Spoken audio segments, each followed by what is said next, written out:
On today's episode, Liz and I chat with LeBaron about working through challenges related to faith differences, faith transitions, and interfaith marriages.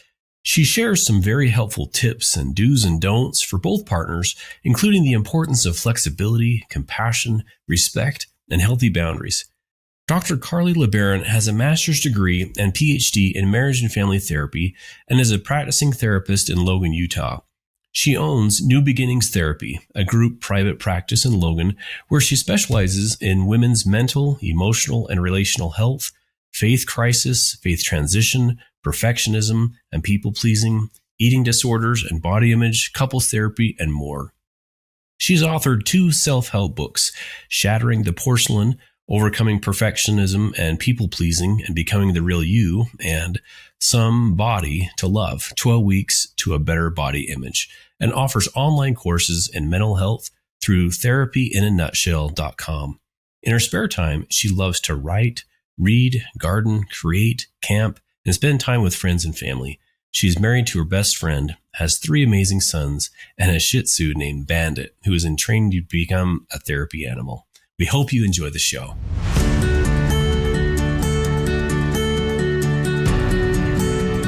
Welcome to Stronger Marriage Connection. I'm Dr. Liz Hale, the psychologist, along with the professor, my friend, Dr. Dave Schramm. And together we have dedicated our life's work to bringing you the best we have in valid marital research, along with a few tips and tools to help you create the marriage of your dreams. Perhaps you or another couple you know and love are going through something we call a faith crisis or faith transition. I find there are fewer concerns that can be as complicated or destabilizing as this topic inside the heart of a marriage and inside the hearts of the partners in them. That's why we are so grateful to share with you today insights from Dr. LeBaron, who specializes not only in marriage, but specifically mixed faith marriage. Welcome to Stronger Marriage Connection, Carly. Hi, I'm so happy to be here. We are really blessed to have you here.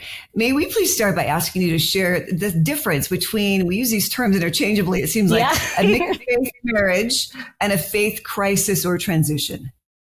So ultimately a faith crisis, and some people don't like the term crisis, they'll use faith journey, is something has happened that has disrupted kind of the narrative that they have about their faith, about their belief system, about their religious practice. And so they go through this period of change where they either have to change their way of thinking or they change behaviors. And that destabilizes them as an individual, their relationships, just kind of the way that they live their lives. A faith transition is when somebody has made the decision after a faith crisis or a faith change to make some kind of actual change in the way that they practice faith. So some people, that means that they stop attending a specific religion, they disaffiliate with that religion, maybe they change to a different religion, or they no longer practice anything and feel more like they're spiritual instead of religious specifically. And then a mixed faith or interfaith, those are kind of interchangeable terms. Relationship or marriage is when one partner practices or doesn't practice a faith and the other partner has a different kind of faith practice. And so there isn't that same kind of, one person is maybe a member of the Catholic community, the other person is a member of the Presbyterian community. And so there's just a difference in faith practices. I get that. I love the faith journey. I think that's a lovely term, so I really appreciate that. There's got to also be a difference in how mixed faiths affect the foundation of a marriage, depending on when that mixed faith enters the picture, either from the very beginning of marriage, the relationship even, or after marriage has been established. Can you please say more about that? 100%. I think that's really foundational for a lot of people who have interfaith marriages. If the difference in faith exists before the marriage, then we're setting the stage for the marriage with those specific expectations already in place. But if it happens after the marriage, if there were already set expectations or what I call the marital contract, right? It's this unspoken agreement of what our marriage is going to look like moving forward. If it happens after the marriage has already taken place, there's this sudden change of that marital contract, and that makes it really difficult to navigate because we had this expectation going in and now it's completely different. And talk about betrayal, right? Yes. And the betrayal on both sides, I understand. 100%. An individual partner believes that they've been betrayed by their faith, their family faith. Yes. Suddenly it's not right or true or doesn't work for them. And then the other partner feeling betrayed by their partner. Yes. I think that's the word I hear most often is I feel betrayed. It really is a loss. Yeah, man. And we're going to dive into this more, Carly.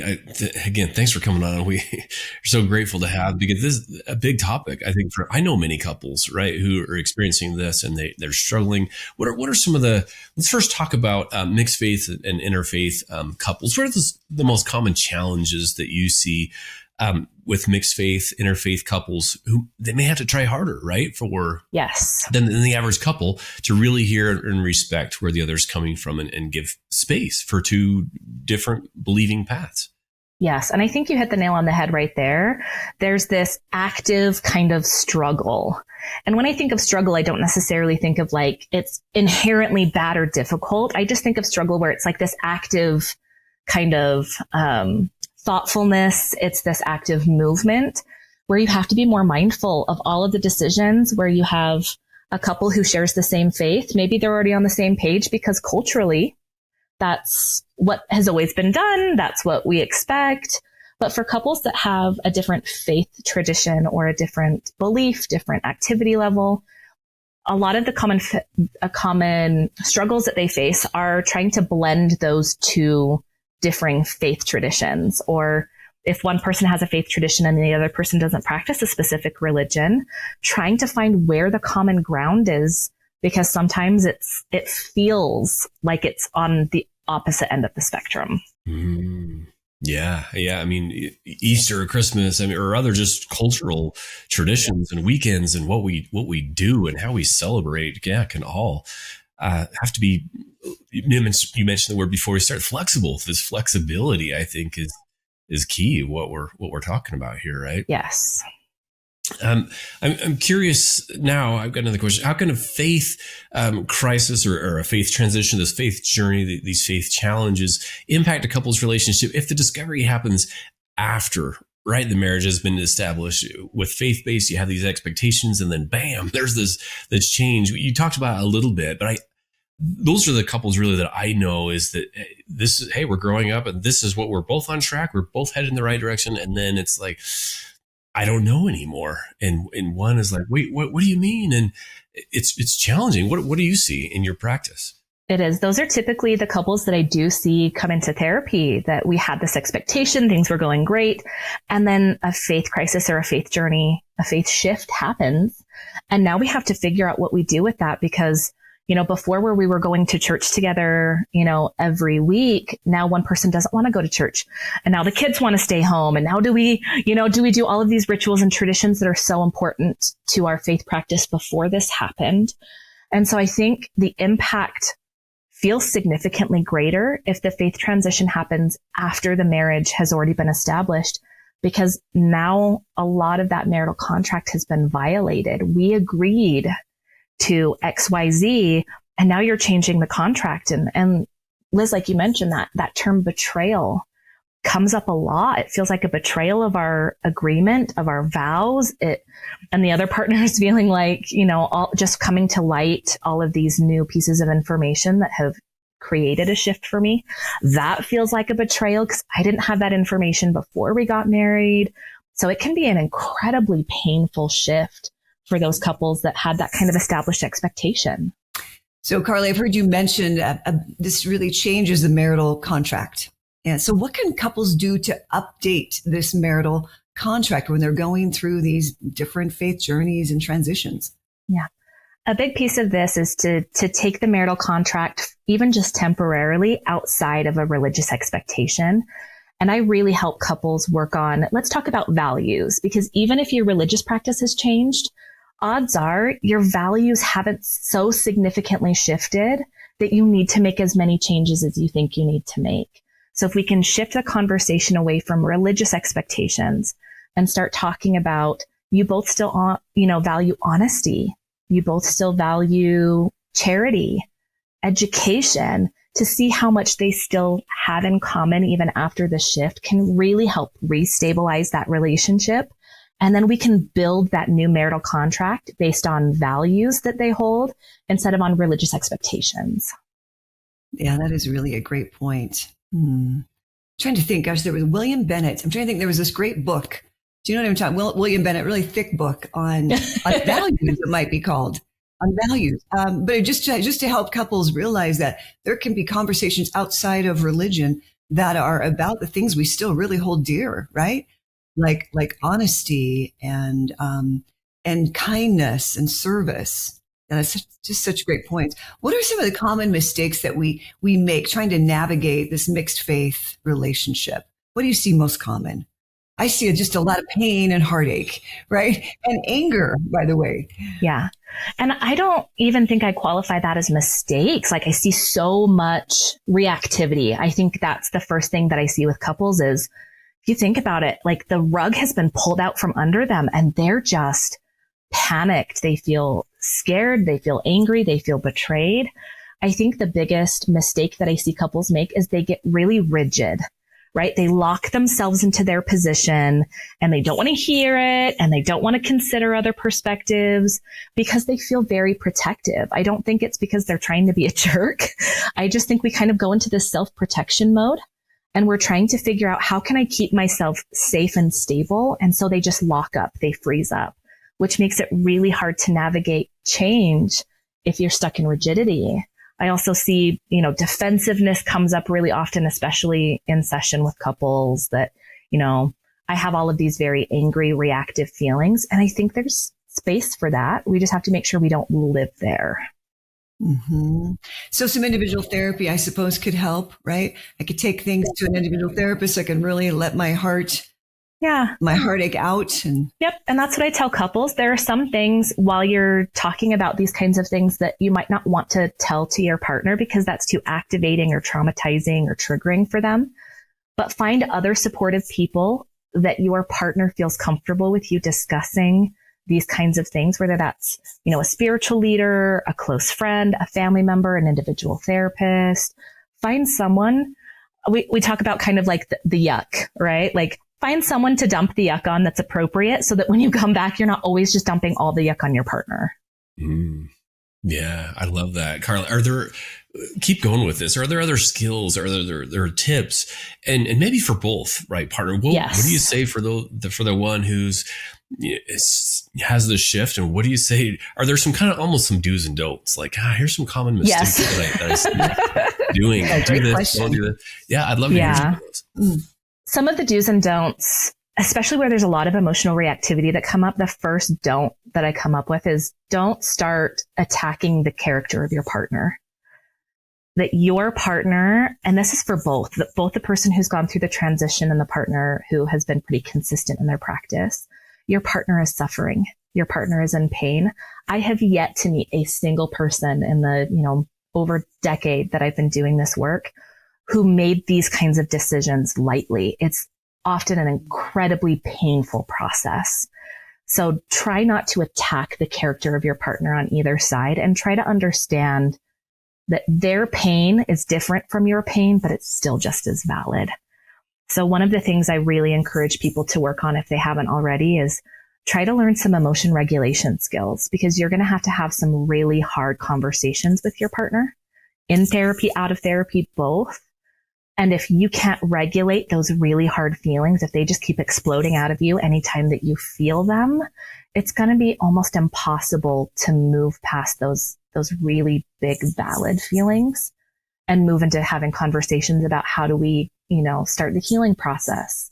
What things can we change? How can we create a new foundation for our relationship? So, regulating emotions, communication, conflict resolution. A big one is validation. A lot of people think that validation means agreement. And so they can't validate their partner if they feel like they're on opposite sides of the spectrum. Because if I say, I understand where you're coming from, it means I agree. But that's not what validation is at all. It's, I understand your perspective and your perspective matters to me. It's valid to me. It's important to me. I can completely disagree with it, but still validate that that's hard for you and that that's caused pain. We'll be right back after this brief message.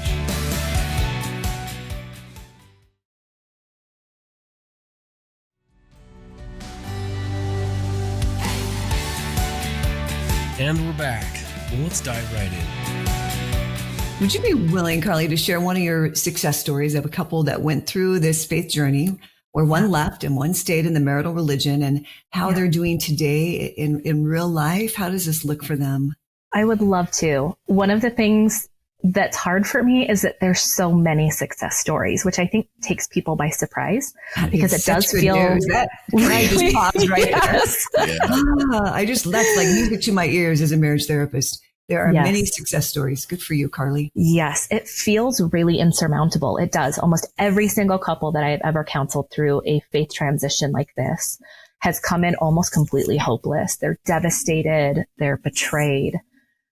One of the couples that I'm thinking of in particular, they were both, I practice in Utah, so a lot of my couples are a member of the LDS religion. So they were both foundationally LDS, grew up that way, got married in the LDS temple. So they had a very specific marital contract. We're going to go visit all the temples. We're going to go to the temple once a month. They had all these expectations about rituals and traditions that are rich in their faith practice. And the husband had a faith transition about 4 or 5 years into the marriage. And so it was still a pretty young marriage by my estimation. And so it felt incredibly destabilizing. He felt like he had to keep it secret for a really long time because he didn't want to devastate his partner. He was so worried about the impact. And so they came into therapy after he disclosed that he'd had this transition. He didn't want to attend religious practice anymore. And we worked really hard for a really long time. And one of the things I remind people when they come into marriage therapy for this reason is that there are probably 15 other problems with your marriage that you're coming in with. And this just feels like it's the only one. And so we're not only, trying to help clients process through the faith transition and all the different areas it impacts, but all the pre-existing issues that you had in your relationship are going to get flared by this. So we worked with that couple for quite a long time. And I worked foundationally, like I mentioned, with the idea of value. We're going to start by building value. And they were shocked by how similar their values still were, even though they were felt like they were on completely different sides of the spectrum with religious practice. So we created a family coat of arms, right? Like, this is what we want our family to stand for. These are the things that we want to teach our kids. And then we started talking about how all of the other areas of their life are impacted. So your social relationships, your relationships with your family, all work. There's every single part of your life is impacted by this change. And so we started breaking down how do we process this change?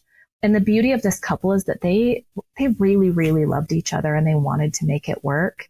And they were willing to be flexible. They were willing to say, hey, I know this is important to you. If you want me to attend a church service with you or a baby blessing with you, I will come.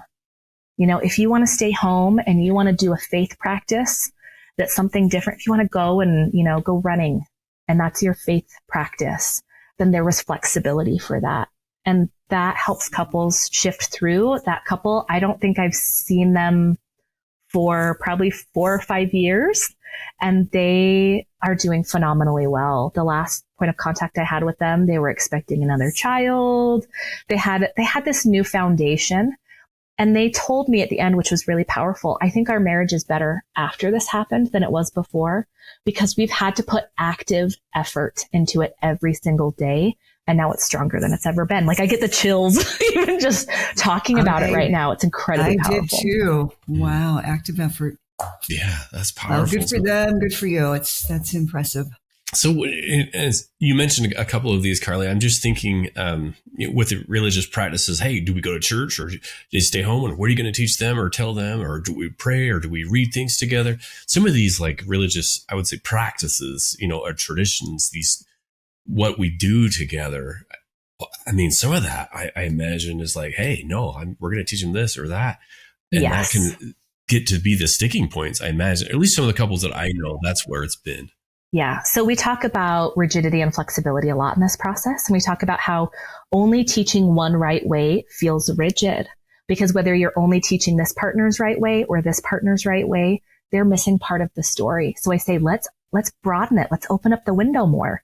You know what? Mom believes this and dad believes this. And those things are different. What do you guys think about those different things? What do you believe? So we're creating a space where we're talking about the fact that people believe different things, and that's okay. We're not judging it. We're giving people the space to believe, to practice what feels good as long as it doesn't cause harm to other people. So we're creating more space in the marriage. We're creating more space in the family with our kids. A lot of my couples will talk about choice, that choice becomes a really important value in their homes after a faith transition. So we'll talk about how do you extend choice to your children in the way that they participate or don't participate. And a lot of times it depends on their age and their maturity level, but to give some freedom, not just to your partner, but to the other members of your family to talk about, well, I'm wondering about this, or I'm curious about this. And you know what? You guys are welcome to come to church with mom or stay home with dad, or you're welcome, to go to this activity with dad, or you're welcome to go do something different with mom. That we're still creating enough space in the family that everybody gets to have choice. Yeah. Can I tell you, one of the concerns my couples will have on that, Carly, is that, of course the kids are going to stay home. Yes. Of course the kids are not going to meet at church. I mean, as a child who doesn't want to stay home. Yeah, or sometimes as an adult. Yes.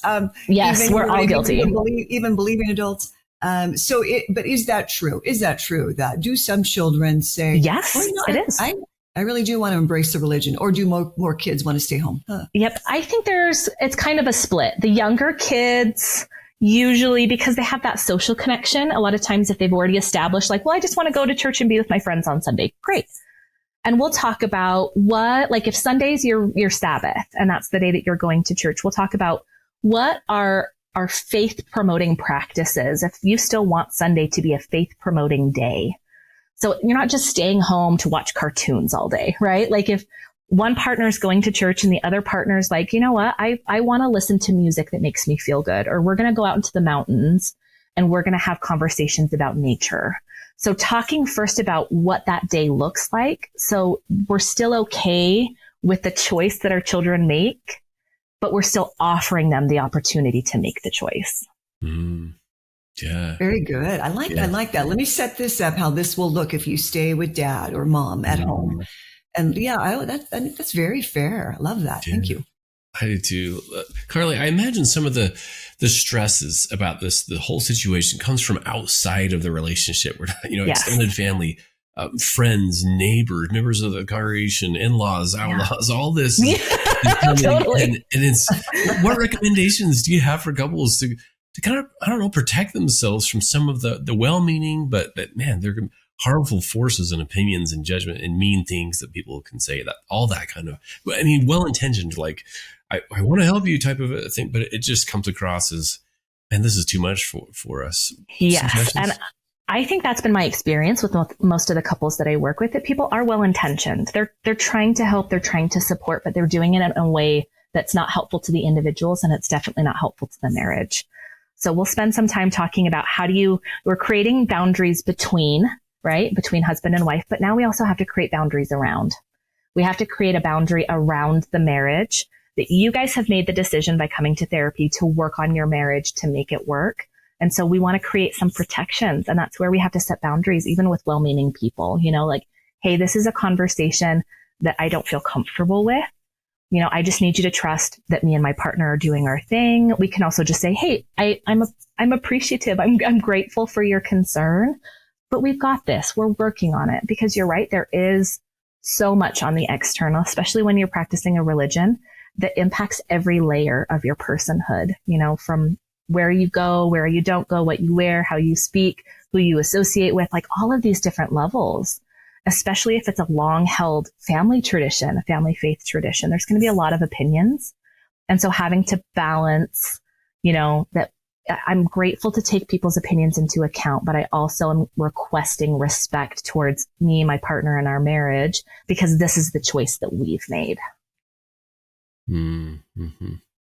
Yeah. What is your advice for the in-laws, outlaws? What if some of us are standing by and we're seeing our adult son and daughter really struggle with this? And it's hard for us because maybe we're in the religion, or we agree we're out of the religion.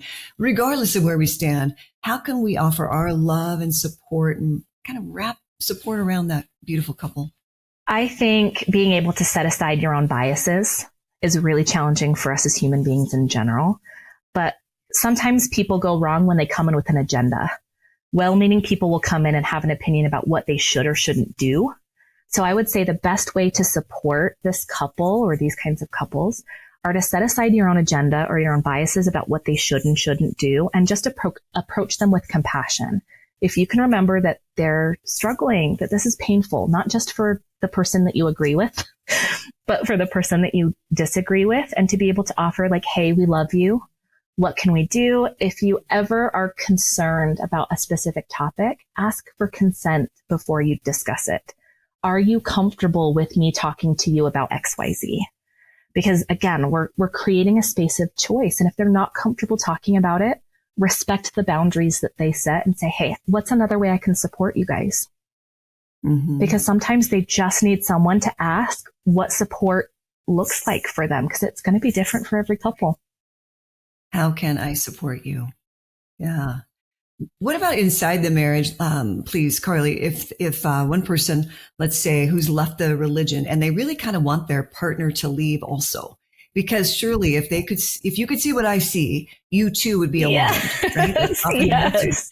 And so they want to do this convincing stance of, come with me, or let me tell you all the things that are wrong with your faith. I would imagine that's a bit of a warning that you might offer couples. Yes, always. And that to me is about respect, that you're asking your partner to respect your transition away. You need to equally respect your partner's decision to stay.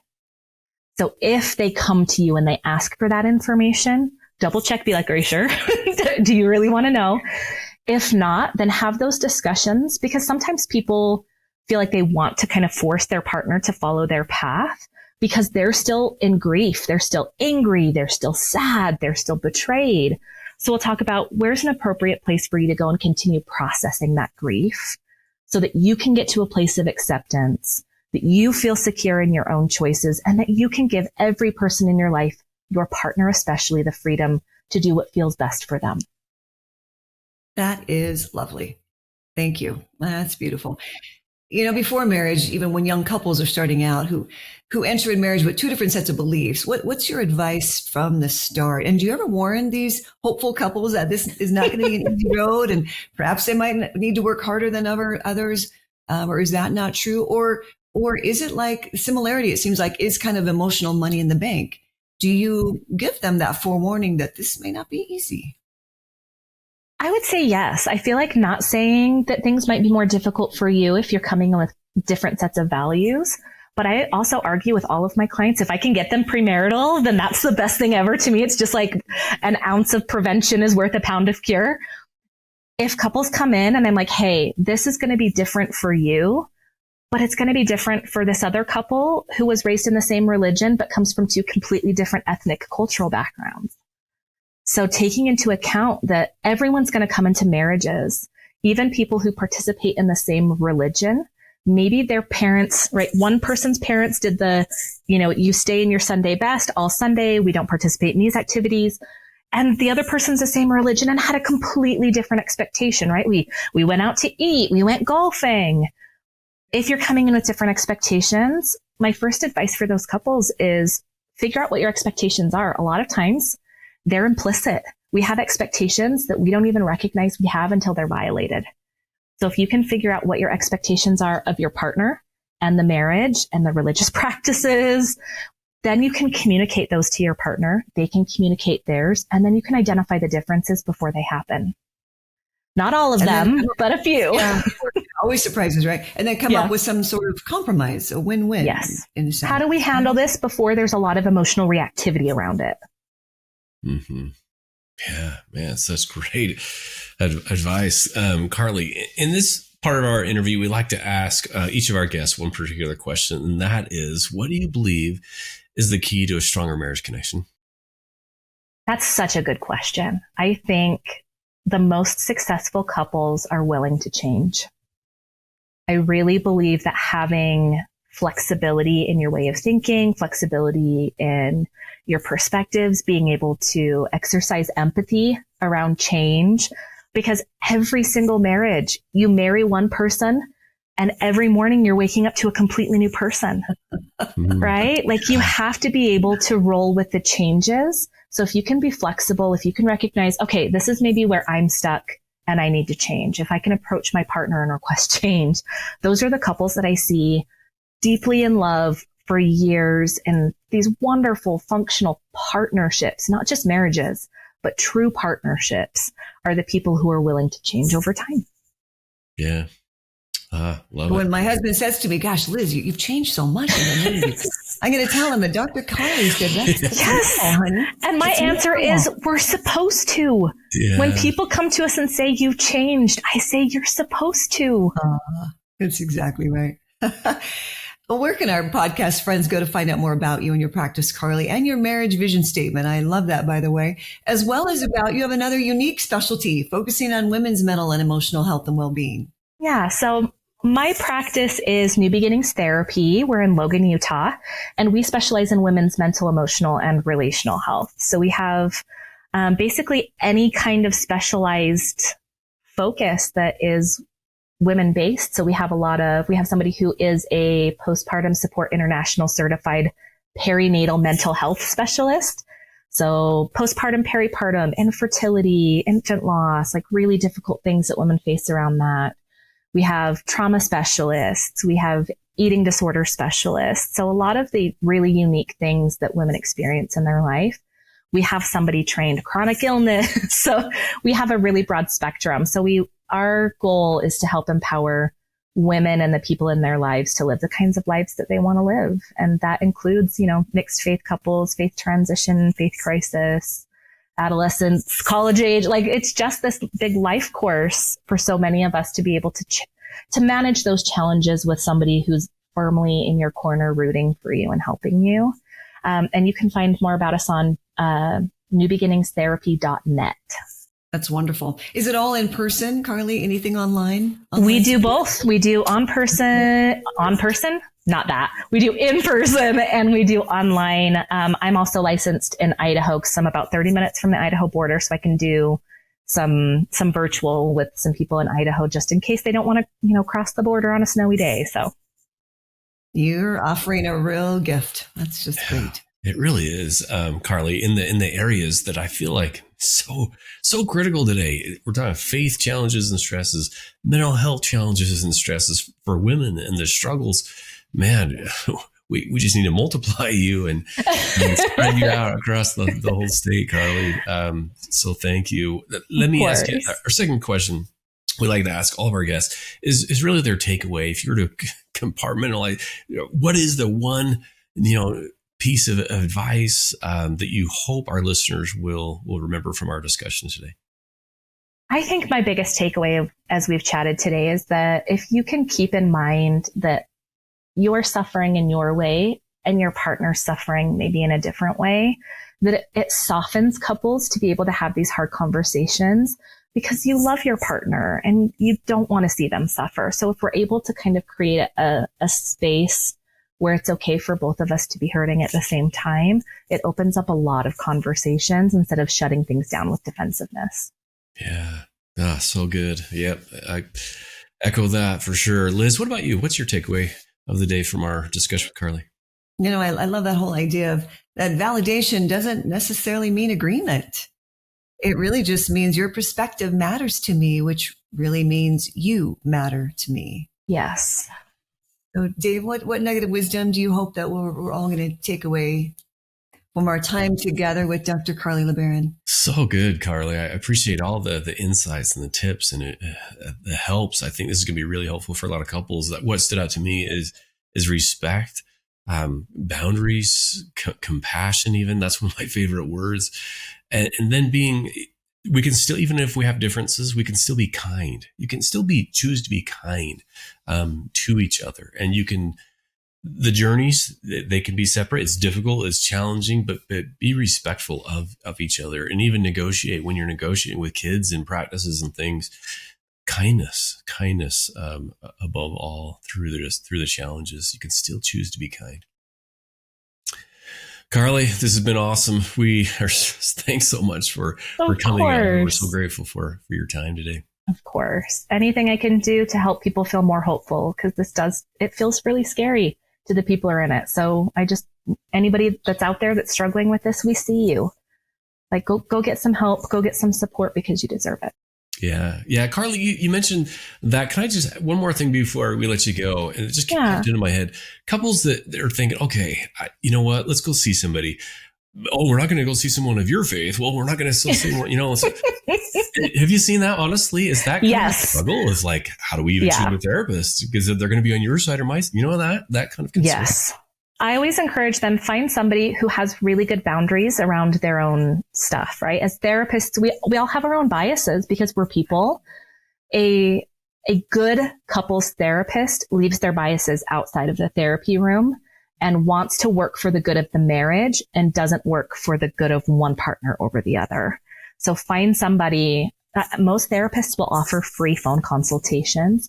Find some people in your area, call around, talk to them about that specific concern. We don't want anybody siding, and listen to what they have to say about it. If they talk like they can be neutral and that their focus is the marriage and not on, one person practicing a religion or not, then they're probably a good fit for you. And don't be afraid if they're not a good fit to try to find somebody else. Not every therapist is a good fit for everybody. Yeah. Oh man, another super helpful tip that I know a lot of couples want to know. How do we get started? What questions to ask? Great question, Dave. Mm-hmm. Super helpful. Oh, Carly, again, thanks so much for joining us. Of course. And that does it for us this time. Thanks, friends, for joining us on another episode of Stronger Marriage Connection. We'll see you next time. And remember, it's those small and simple changes that create a stronger marriage connection. Bye-bye now. Thanks for joining us today. Hey, do us a favor and take a few minutes to subscribe to our podcast and the Utah Marriage Commission YouTube channel, where you can watch this and every episode of the show. When you hit the like button and leave a comment, your feedback helps us improve the show. And don't forget to share this episode with a friend. You can also follow and connect with us on Instagram at Stronger Marriage Life and on Facebook at Stronger Marriage. Be sure to share with us what topics you want us to explore or what you loved about today's episode. If you want even more resources to improve your relationship connection, visit our website at strongermarriage.org, where you'll find free workshops, webinars, relationship surveys, and more. Each episode of Stronger Marriage Connection is hosted and sponsored by the Utah Marriage Commission at Utah State University. And finally, a big thanks to our producers Rex Polanis and Alexis Alcott and the team at Utah State University. And you, our audience, you make this show possible.